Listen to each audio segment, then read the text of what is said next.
Bueno, pues dado que algunos de vosotros estáis confinados, voy a grabar este vídeo intentando resumir los contenidos que vamos a abordar en clase durante esta semana. Bien, la semana pasada estuvimos ya comentando las causas de la Primera Guerra Mundial. En esta vamos a abordar aquella causa que tiene que ver con un estado de ánimo, con la opinión de la población europea respecto a la guerra, respecto a la Primera Guerra Mundial, así como en las distintas fases por las que transcurre este conflicto, ¿no? La evolución militar del conflicto. Eh, Ahondando en las causas que tienen que ver con la opinión de la población europea respecto a la guerra, tenemos que tener en cuenta que la Primera Guerra Mundial es recibida con bastante entusiasmo por parte de la población europea, ¿eh? Y que esto facilita que el conflicto pueda emerger y se pueda extender en el tiempo, ¿no? Aunque esta opinión irá variando a medida que avanza el conflicto. Cuando este estalla, en 1914, lo que nos vamos a encontrar entre la población, salvo algunas excepciones, son manifestaciones de júbilo respecto al estallido de la guerra, discursos de odio hacia el enemigo, reclutamientos de miles, de cientos de miles de voluntarios, de jóvenes voluntarios que están dispuestos a ir a luchar, ¿no? A participar en la guerra y, evidentemente, como podéis imaginar, esto facilita, ¿no? Que se produzca el conflicto. Y ahora se trata de que nos explique, que comprendamos por qué podía producirse ese apoyo a la guerra, ¿no? Porque cada uno de los estados podía contar con la colaboración y la participación de su población en el esfuerzo militar. Bien, yo en primer lugar tendría en cuenta la difusión que habían alcanzado por esas fechas, por 1914, los sentimientos de carácter nacionalista o patriótico, ¿no? Como sabéis, la gente, los pueblos, las personas, no siempre han tenido una identidad nacional, no siempre han tenido una conciencia de pertenecer a un país o de pertenecer a una determinada patria, ¿no? Eso es un proceso que se fue gestando durante bastantes décadas y siglos incluso, ¿no? Y que sobre todo se desarrolla en el siglo XIX, ¿no? Impulsado por movimientos políticos nacionalistas y por los estados, ¿no? Que asumen una agenda también dirigida a fomentar los sentimientos de corte patriótico o nacionalista entre su población, ¿no? Es en el siglo XIX donde aparecen las banderas nacionales, ¿no? El caso más conocido son las banderas tricolor, como la francesa, ¿no? O la bandera tricolor italiana también. Otras banderas como la rojigualda española, que procedía del 18, ¿no? Es en el siglo XIX donde nos vamos a encontrar con una escuela que va a dirigirse, que va a tener entre sus funciones las de fomentar los sentimientos patrióticos entre sus alumnos, ¿no?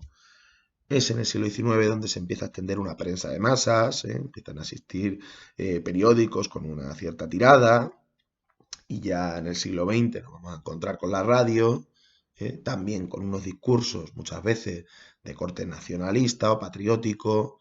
Es en esta época, en el siglo XIX, inicios del siglo XX, donde aparecen competiciones deportivas con selecciones nacionales, ¿no? Donde aparecen estatuas en las que se expresa una determinada visión de la historia nacionalista. Todas estas prácticas nacionalizadoras contribuirán a que finalmente la población piense que tiene una patria, asuma que tiene una patria, una identidad patriótica. Evidentemente la patria no es algo objetivo, ¿no? Asuma que tiene esta patria, digo, y muchas veces desde un nacionalismo con posiciones chauvinistas en las que consideras que tu país es superior al resto y marcado incluso por discursos de odio, de enfrentamiento contra otros pueblos, ¿no? Por ejemplo, era un componente habitual del nacionalismo alemán el odio al francés, o era un componente habitual del nacionalismo francés el odio al alemán, ¿no? Eso facilitará la guerra, ¿no? Facilitará la guerra porque la guerra se logrará presentar ante la población europea como una guerra en defensa de la patria, ¿no? De los intereses de la patria, de los intereses de la nación, aunque esto fuera bastante falso, en la medida en que la guerra era más bien, recordad lo que dijimos la semana pasada, pues una guerra entre potencias imperialistas por el reparto del mundo, ¿no? Una competencia entre imperialistas por el reparto del mundo. Más que una guerra en defensa de la patria, que en cualquier caso se trata de una idea muy abstracta y muy difícil de concretar, qué significa esto realmente, ¿no? Pero la gente se lo creyó, la gente pensaba cuando acudía al frente, cuando se alistaba como voluntario o cuando participaba en una manifestación de apoyo al gobierno en relación a su esfuerzo militar, que estaba defendiendo a su país, ¿no? Que estaba defendiendo a su patria, sea lo que sea realmente esta idea, ¿no? Esta idea de defender la patria, defender la nación, ¿no? Luego hay que tener en cuenta también que Europa había transitado por un periodo de cierta paz, ¿no?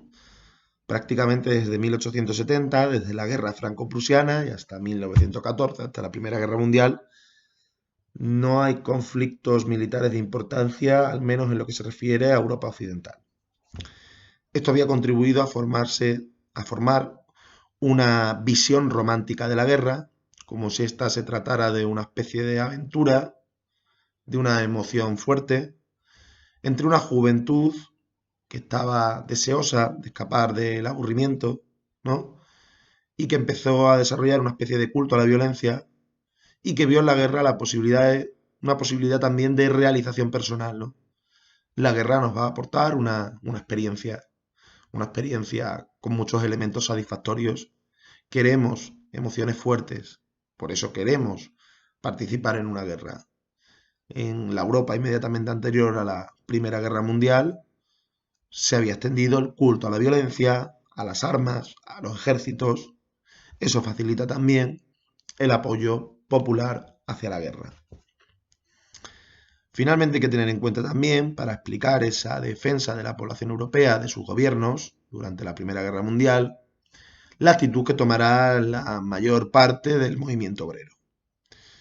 Pensaban muchos contemporáneos durante la Primera Guerra Mundial, ¿no? Las fechas anteriores a la Primera Guerra Mundial, que el movimiento obrero iba a actuar contra la guerra. De hecho, los partidos obreros habían anunciado en varias ocasiones que en caso de que estallara un conflicto motivado por intereses imperialistas, ellos iban a promover huelgas de trabajadores, incluso la insurrección, con el fin de garantizar la paz y evitar el estallido de la guerra. Pero las cosas no sucederán así, sino que las direcciones de los partidos obreros, de los partidos socialdemócratas, se pondrán generalmente del lado de sus respectivos gobiernos y contribuirán al esfuerzo de guerra. Y lo mismo sucede también con los sindicatos.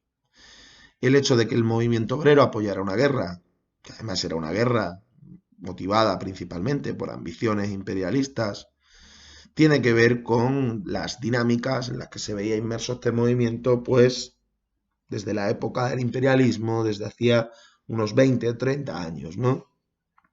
Tendencias hacia una moderación cada vez mayor, hacia un carácter cada vez más reformista, hacia una integración en el Estado y en el sistema.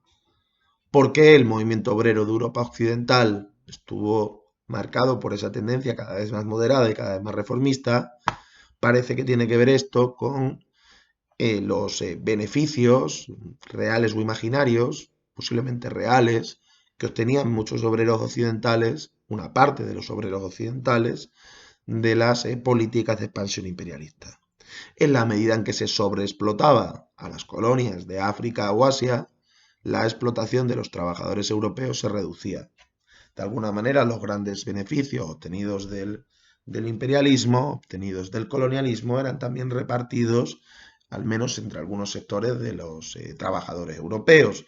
Y eso explica que una parte del movimiento obrero de la época, pues se identificara con los objetivos de expansión imperialista y también se identificara con sus gobiernos, con los estados durante el conflicto, durante la guerra, ¿no? Movimiento obrero que también había ido adoptando, también había ido quedando presa de esas ideas nacionalistas, patrioteras y tal, que se habían ido difundiendo durante todo el siglo XIX y lo que llevábamos del XX, ¿no?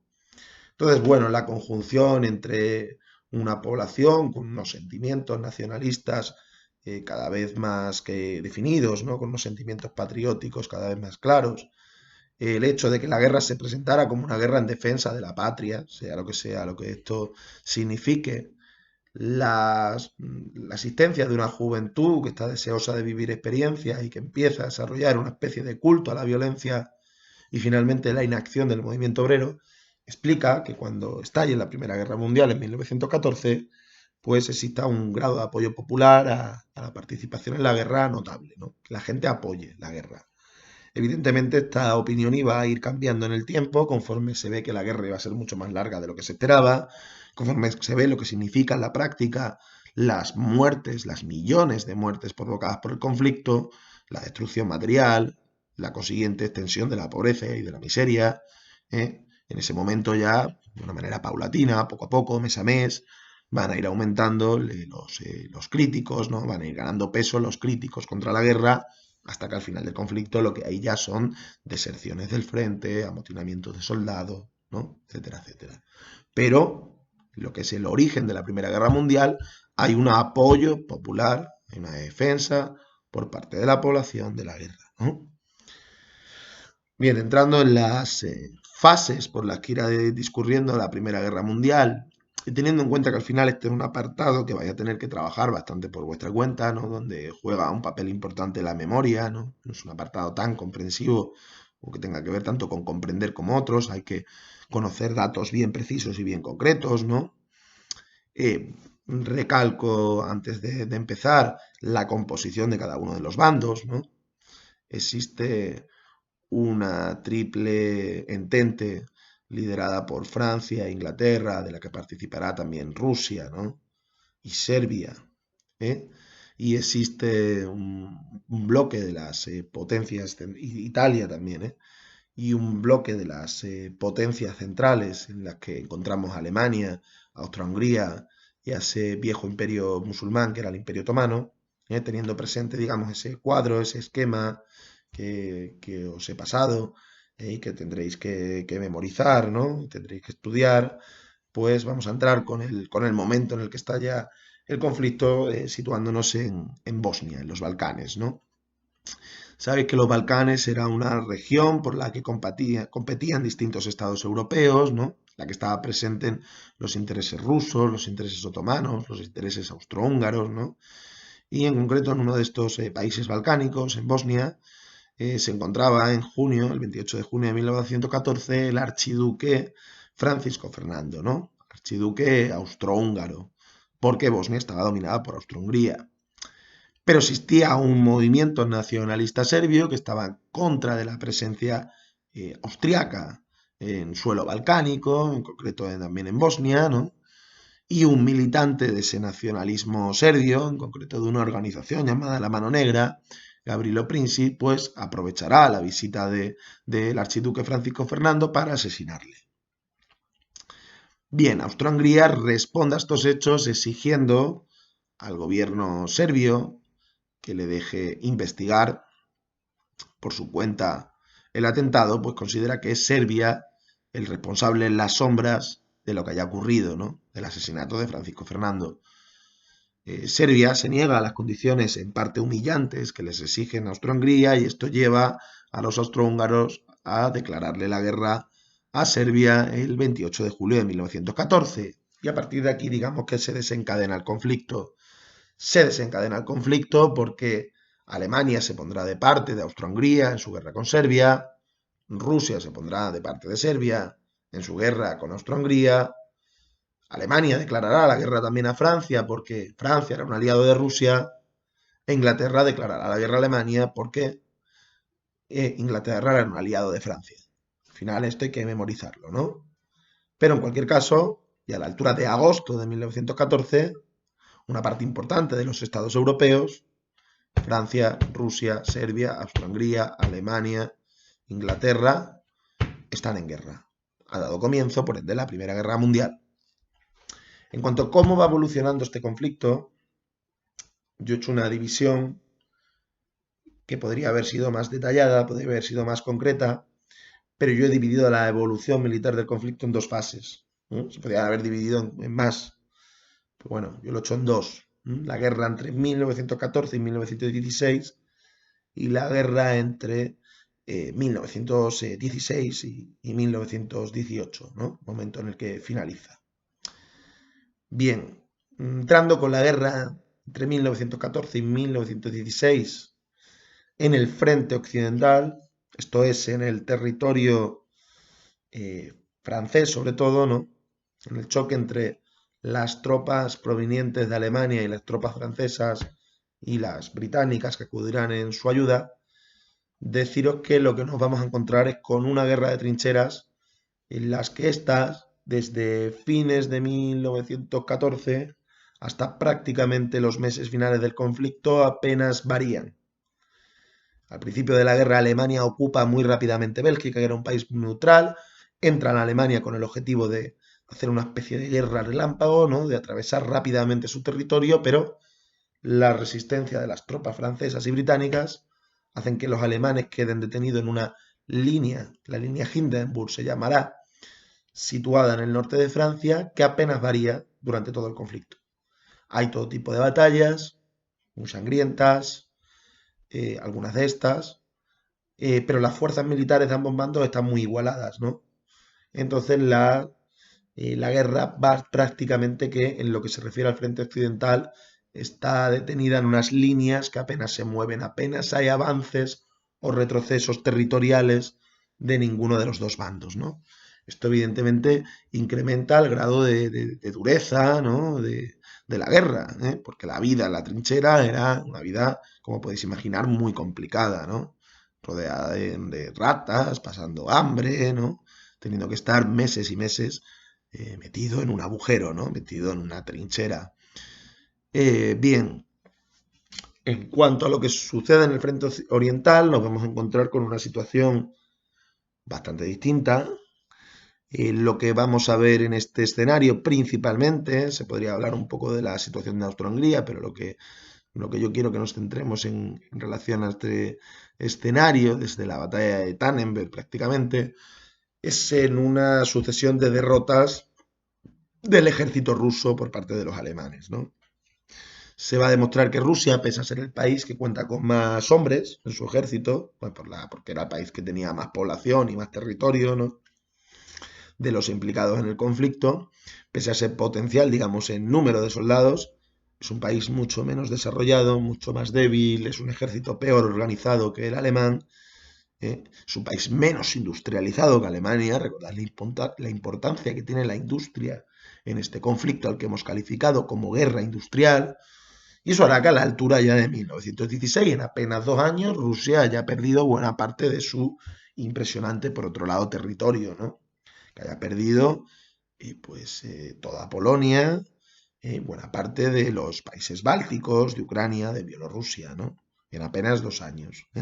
Hay una sucesión de derrotas de de las tropas rusas durante los primeros años del conflicto, ¿no? Durante esta fase de 1914 a 1916 y también durante el 17 hasta la revolución, pues pasará un poco más o menos lo mismo, ¿no? De esta primera fase conviene destacar también las grandes batallas de 1916 por el impacto que tendrán en la memoria europea. Me estoy refiriendo a las batallas de Verdún y del Somme, que se producirán en Francia, y también a a la ofensiva de Brusilov, que sucederá en una región europea llamada Galicia, y en el frente oriental. Estas batallas de 1916 tendrán especial impacto, seguro que os suena al menos la batalla de Verdún, por su carácter particularmente sangriento, ¿no? Constituir auténticas carnicerías con cientos de miles de muertos, ¿no? Con cientos de miles de víctimas. Por cierto, además en el caso de las batallas de Verdún y del Somme en el frente occidental, pese a esa carga tan extraordinaria de violencia y de destrucción, sin consecuencias territoriales, la línea de trincheras permanecerá prácticamente inamovible, ¿no? Sea la violencia de esas batallas de Verdún y del Somme, ¿no? En cuanto a los años 1917 y 1918. Se puede hablar muchas más cosas de la fase anterior, ¿eh? Se puede hablar, por ejemplo, de la entrada de Italia en la guerra, y todas las batallas que hay en torno al Valle del Isonzo, ¿no? Pero bueno, creo que nos centremos en algunos contenidos particularmente importantes, al menos en relación a este vídeo, como es la paralización de los frentes, de las líneas militares en Francia, ¿no? Una red de trincheras que no se mueve prácticamente durante toda la Primera Guerra Mundial, y como es las derrotas rusias en el frente oriental, ¿no? Digo, en cuanto a los años 1917 y 1918, suceden hechos importantes para cada uno de los dos bandos, ¿no? En el caso del bando de los aliados, del bando, pudiéramos decir, comandado por Francia e Inglaterra, estallará una revolución en Rusia, una revolución en uno de los países que participan en el conflicto de su parte, ¿no? Esa revolución, en principio, quiere seguir manteniendo la participación en la guerra entre febrero y octubre, pero da un giro en octubre. Se produce en octubre la primera revolución socialista de la historia, que tenía entre sus objetivos la salida de Rusia de la Primera Guerra Mundial, hecho que sucederá finalmente en marzo de 1918. Por lo tanto, Francia e Inglaterra pierden un aliado, Rusia, y las cosas parecen ir mejor para los alemanes. En el momento en el que Rusia se marcha de la guerra, abandona la guerra, ¿no? Además, mediante un tratado en el cual realiza o reconoce más bien importantes concesiones territoriales a los alemanes, ¿no? Para que la dejen en paz. Bien, los aliados han perdido a un país, miembro de su bando, pero por otro lado ganarán otro aliado. Se incorporará a los Estados Unidos. Los Estados Unidos venían teniendo una serie de tensiones con Alemania, sobre todo porque Alemania practicaba la guerra submarina y dificultaba el comercio entre Estados Unidos y Inglaterra y en general con el continente europeo. Y en un momento dado, ya en 1917, el presidente estadounidense Wilson decide que su país, que Estados Unidos, entre en la guerra de parte de Francia e Inglaterra. La balanza, por tanto, se vuelve a equilibrar. Los aliados, Inglaterra y Francia, han perdido a un miembro de su bando, Rusia, pero han ganado otro, los Estados Unidos, ¿no? Hay que tener en cuenta además que ya desde 1917 lo que existe entre la población europea es un cansancio frente a la guerra. Hay una pérdida de ánimo, de entusiasmo por parte de la población. Todo ese patriotismo con el que fue recibido el conflicto inicialmente se acaba tornando en oposición a la guerra, defensa de la paz, deserciones, motines de soldados, que afectan particularmente a Alemania. Se producen también en Francia y en otros espacios, pero afectan sobre todo a Alemania. En 1918 sí se producen ya algunas derrotas de calibre por parte de los alemanes. La batalla del bosque de Chau, por ejemplo, de Bellau, se deja sentir el peso de la intervención de los soldados estadounidenses, de las tropas estadounidenses en suelo francés. La línea de trincheras a las que hemos estado aludiendo comienza a resquebrajarse, las tropas comienzan a avanzar hacia Alemania, pero en realidad Alemania y Austria-Hungría y Dendiden y el resto de países del bloque de las potencias centrales lo mismo, no son derrotados estrictamente hablando, no son sometidos a una ocupación militar, como sucederá durante la Segunda Guerra Mundial con la Alemania nazi, sino que será la rebelión, los movimientos, a veces con carácter revolucionario, que se producen en estos estados, y la consiguiente proclamación de repúblicas, tanto en Austria como en Alemania, lo que conducirá a que estos gobiernos se avengan a negociar la paz con los aliados, ¿no? Dándose así fin entre octubre y noviembre de 1918, según los países a los que nos estemos refiriendo, a la Primera Guerra Mundial. A la Primera Guerra Mundial se le da fin de una manera pactada, ¿no? Y como consecuencia del rechazo creciente de la población a la guerra y de la rebelión de la población de los países de los estados centrales, contra sus respectivos gobiernos y bajo la bandera, entre otras cosas, de salir de la Primera Guerra Mundial, ¿no? Y en fin, lo vamos a dejar aquí.